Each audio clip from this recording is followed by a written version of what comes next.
Hello friends, thank you for choosing to view this video. इस video में मैं आपको फॉर्म्स ऑफ बिजनेस ऑर्गेनाइजेशन, जो बिजनेस ऑर्गेनाइजेशन के डिफरेंट फॉर्म्स हैं हिंदुस्तान में जो यूज हो रहे हैं, उनके बारे में बताने वाला हूँ। ऑर्गेनाइजेशन के जो अलग अलग फॉर्म हैं, अलग अलग टाइप्स हैं, वो इस बात में अलग होते हैं कि इस बिजनेस को ओन कौन करता है, स्वामी कौन है उसका, उसे मैनेज कौन करता है और कंट्रोल कौन करता है। तो ये तीन चीजें हुई, O, M और C, ओनरशिप, मैनेजमेंट और कंट्रोल। इस बिजनेस के लिए कौन सा फॉर्म ऑफ बिजनेस ऑर्गेनाइजेशन सबसे ठीक रहेगा, ये कई बातों पे डिपेंड करता है। और उसमें सबसे महत्वपूर्ण ये है कि ये जो बिजनेस किया जा रहा है, ये प्रॉफिट के लिए है या नॉट फॉर प्रॉफिट, यानी प्रॉफिट के लिए नहीं है। ये सबसे महत्वपूर्ण क्राइटेरिया है। जब बिजनेस प्रॉफिट कमाने के लिए किया जाता है, तो ये कुछ ऐसे फॉर्म्स ऑफ बिजनेस ऑर्गेनाइजेशन हैं जिनमें से किसी एक का चुनाव किया जाता है। जैसे कोई छोटा बिजनेस करना, एक किराने की दुकान करनी है, या स्टेशनरी की शॉप खोलनी है, टी स्टॉल खोलनी है, पान की दुकान खोलनी है, बहुत छोटे बिजनेस, बुटीक खोलना है, एक कोई ब्यूटी पार्लर खोलना है, उसके लिए सोल प्रोप्राइटरशिप ऐसा बिजनेस ऑर्गेनाइजेशन चुना जाता है।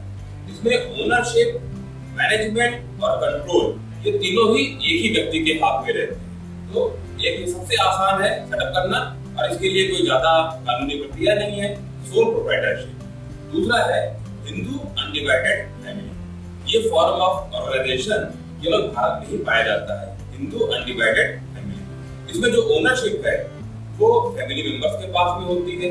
बिजनेस का जो मैनेजमेंट है वो भी फैमिली मेंबर्स करते हैं, और जो कंट्रोल होता है वो सबसे सीनियर मोस्ट मेंबर जो होता है उसके पास होता है, इसे कर्ता कहते हैं। तीसरा है पार्टनरशिप। पार्टनरशिप में दो से ज्यादा लोग मिलकर के बिजनेस करते हैं, और इसके लिए एक लॉ भी है, कानून भी है, इंडियन पार्टनरशिप एक्ट, और उसको पार्टनरशिप को गवर्न करता है। तो इसमें जो ओनरशिप होती है वो पार्टनर्स की मिलकर के होती है। मैनेजमेंट हो सकता है इनमें से कोई एक पार्टनर या सभी मिलकर के एक दूसरे के लिए करें, और इसमें कंट्रोल किसी एक पार्टनर का भी हो सकता है और सारे पार्टनर्स का भी होता है। तो आता है कोऑपरेटिव सोसाइटी। ये जो कोऑपरेटिव सोसाइटी है, ये इसलिए है कि जो बड़ी कैपिटलिस्ट कंपनियां हैं या जो मिडिल मैन हैं, उनसे अपने हितों को संरक्षित करने के लिए कुछ लोग मिल करके सोसाइटी बनाते हैं। जैसे मान लीजिए फार्मर्स, कुछ ऐसे फार्मर्स हैं जो कि प्रोड्यूस उगाते हैं, एग्रीकल्चर प्रोड्यूस, और वो अपनी एक सोसाइटी बना लेते हैं। तो इस तरह से समान हित वाले लोग मिलकर के कोऑपरेटिव सोसाइटी बनाते हैं, जिससे कि वो मिडिल मैन और जो बड़ी कैपिटलिस्ट कंपनियां हैं उनसे अपने हितों को बचा सकें। और पांचवा है कंपनी। कंपनियां कई तरह की होती हैं, पर कंपनी का सबसे बड़ा फायदा ये है कि इसमें लायबिलिटी लिमिटेड हो जाती है। इसके बारे में हम विस्तार से तब समझेंगे जब मैं कंपनी को कवर करूंगा। जब बिजनेस प्रॉफिट के लिए नहीं है, तो उसके लिए भारत में तीन तरह के बिजनेस ऑर्गेनाइजेशन है। एक तो सेक्शन 8 कंपनी। अभी जो कंपनी लॉ 2013 जो नया लॉ है, उसमें इसका नाम है सेक्शन 8 कंपनी।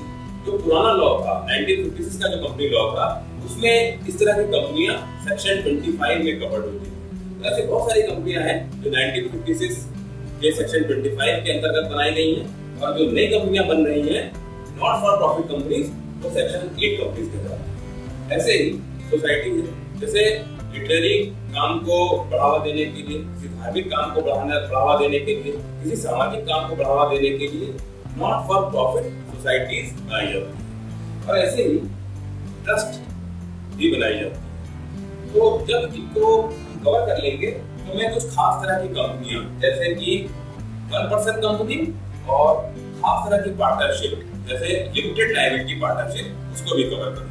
इन सभी ऑर्गेनाइजेशंस को मैं एक एक करके विस्तार से बताऊंगा, पर इस वीडियो में, इंट्रोडक्टरी वीडियो में, मैंने इनका केवल नाम लिया होगा। मेरा ये वीडियो देखने के लिए धन्यवाद। आप इस वीडियो को अगर अच्छा लगा हो, आप इसको लाइक कीजिए और मेरे चैनल को सब्सक्राइब कीजिए।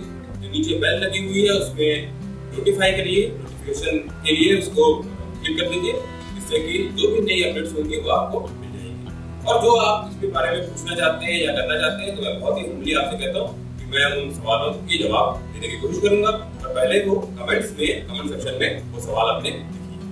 Thank you, stay tuned.